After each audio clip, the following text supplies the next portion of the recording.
Maternal Medical Director, Dr. J.D. Hinze, John David Hinze. You are going to talk a little bit about the importance of vaccines for young people and what we're seeing in the ICU. You're the Chief of Endoscopic Lung Surgery and Pulmonary Critical Care Specialist at Ascension Seton Medical Center here in Austin. So just want to set the table a little bit about what we're seeing. Obviously, COVID is spreading rapidly, especially among the unvaccinated here in Travis County and in Austin. Our community and our hospitals are suffering as the result of this very rapid increase of the spread of COVID and the Delta variant. It really poses a serious threat to our community, and the importance of vaccines and what the doctors are seeing in the ICU, and the fact that people are having to go to this very not fun sounding ECMO procedure or treatment for the critically ill.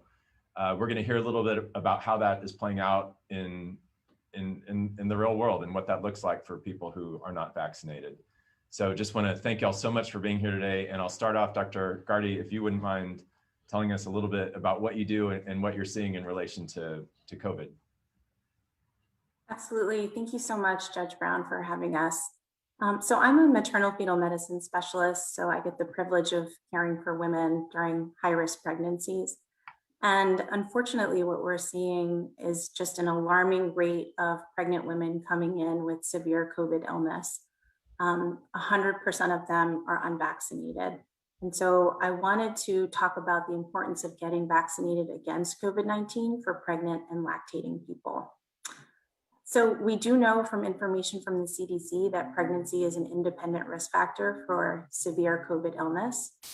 They are more likely to be admitted to the intensive care unit where my colleague cares for patients, we care for them together.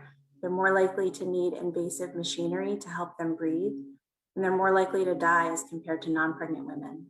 Additionally, we know that pregnant women with COVID-19 are at increased risk for adverse pregnancy outcomes, including preterm birth, as compared to pregnant women who do not have COVID-19. And so if you are pregnant, we are strongly encouraging that you receive the COVID-19 vaccine. Sorry for the background noise. In fact, as of last week, the American College of OBGYN is now recommending the COVID vaccine series for pregnant or lactating people. So I strongly urge you to get vaccinated. If you have questions about getting vaccinated, you can speak with your obstetrician, but it's not required to get vaccinated. And I'm happy to continue the discussion with you both. Right on. Thank you so much, Dr. Ghartey. You want to tell us a little bit about what you do, Dr. Hinze? Judge, thank you for having me. And Dr. Ghartey, thank you for that insightful point of view. Unfortunately, it's all too real. I'm J.D. Hinze. I'm one of the pulmonary critical care specialists at Ascension Medical Center in Austin. And the judge was kind enough to ask us to relay to everyone just how bad this is. You'll hear me say this several times, but this is a meaner virus. This variant is much more infective. And whereas the last two surges, we're in our third surge and it's bad. We are overwhelmed. The nurses are doing the best they can. Our therapists, the respiratory people, and all the doctors, we're all working every day. This is a meaner virus. It is now affecting people who we thought didn't have bad infections, like teenagers and 20-year-olds. No one in the ICU, no one in our ICU is vaccinated except for one. He got COVID, thought he'd go get the vaccine because it would help him, and now he's in the ICU on a ventilator. The overwhelming majority that we're seeing are unvaccinated. Let's go back to Texas data. This is posing a huge strain on our healthcare system. Since February 8th, vaccine's been out since January, 9,000 Texans have died from COVID-19.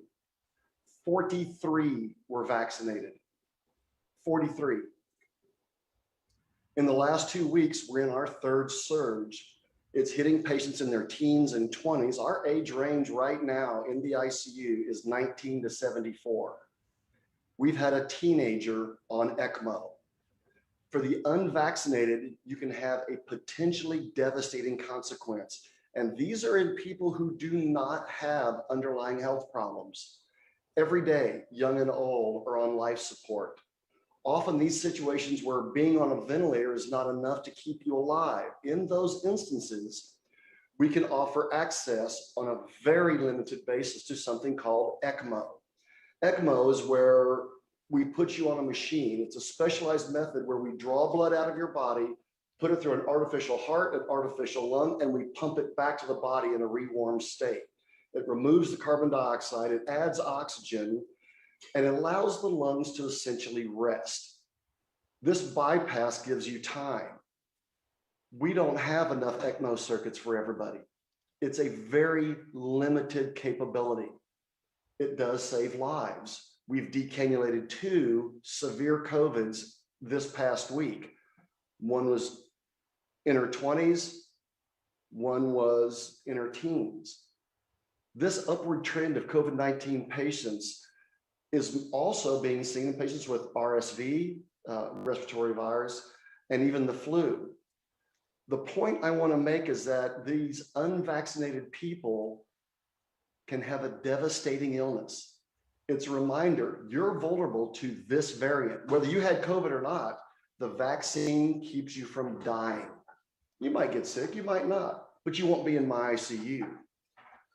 Dr. Ghartey and I, in fact, our colleagues, we are urging everyone, please get the vaccine. It'll protect you. It'll protect your loved ones. You don't want to go through what this one patient told me right before I intubated. He says, I'm terrified. You know how you keep from being terrified? You get the vaccine.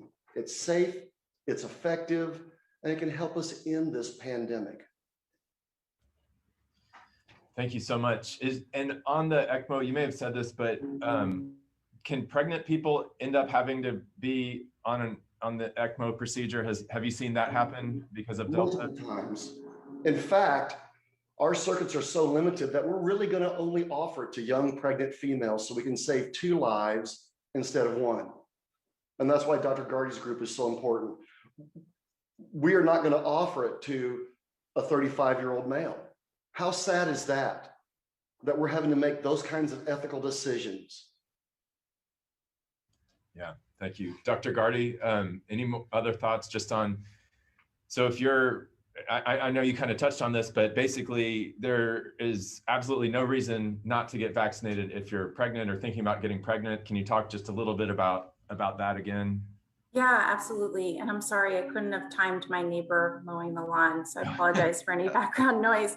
But yes, so we have a lot of safety information actually on pregnant women. So they were not included in the original trials. However, 35,000 women have registered with the CDC BSAFE program, and we have information on them that show that the risk of miscarriage, preterm birth, congenital abnormalities in the fetus, those are similar to the background rates that exist in the baseline population. So if we were seeing an increased risk due to the vaccination, we would have seen that in that cohort of women.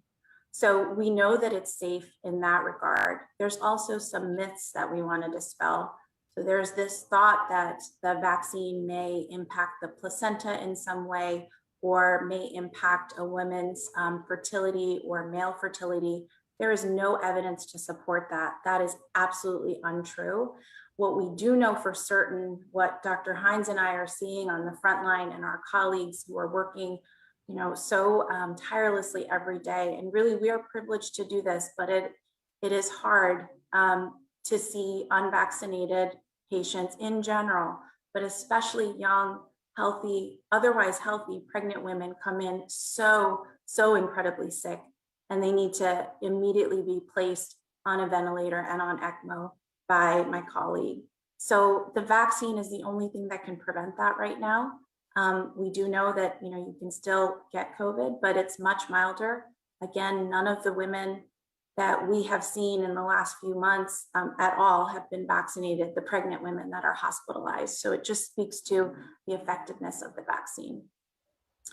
And just one last thing, no one should be asking about pregnancy status. You don't need a letter from your doctor.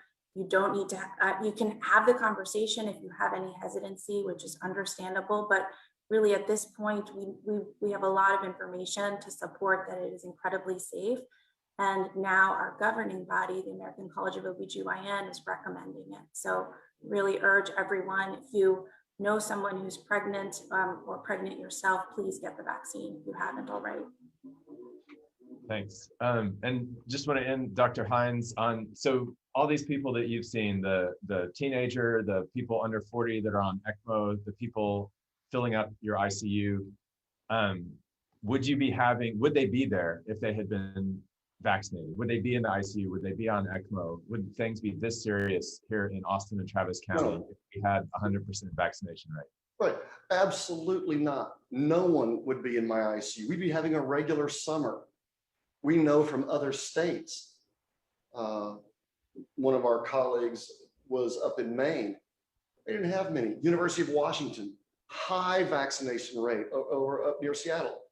9 patients in the ICU, 9 COVID patients. We have a ton. We have a ton, and it's only because they're unvaccinated. We already know from other areas,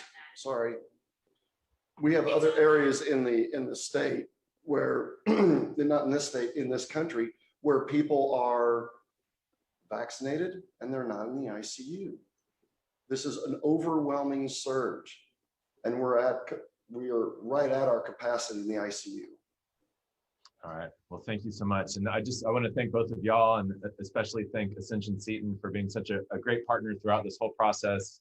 All the mass vaccinations that we did at Circuit of the Americas in partnership with them and others, and now continuing to try to get the entire county, every zip code, every neighborhood vaccinated to where we are up to 70–80% of vaccination across the county. And we can't obviously stop until we get there. But thank you both for all the work that you're doing, and I wish you the best and wish you lots of energy as you confront these coming weeks in the ICU and in the hospitals.